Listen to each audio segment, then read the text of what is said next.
Zach, thanks. Taking a look right now, if you happen to be commuting up to the Boston area this morning, the usual delays on the expressway, as you can see, and they start already in Braintree as you travel past 3. So just heads up there that's where you're going to start dipping in your speeds. I tack on an extra 5 minutes at this time. Over on the Pike, you can see here speeds are in the red, and that's all because of a disabled vehicle has the right lane blocked, and it's already kind of stalling you up a little bit over there. And then taking a look a little further south, 24, still a little slow through the West Bridgewater area, but it's just after 495. There was an accident earlier that was on the southbound side that clearly is having a spillover effect. So just take caution as you commute this morning out there. Providence is looking good for now, guys.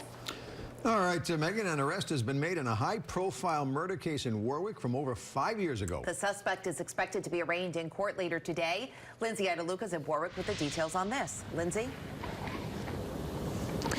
Good morning, Allison and Frank. 33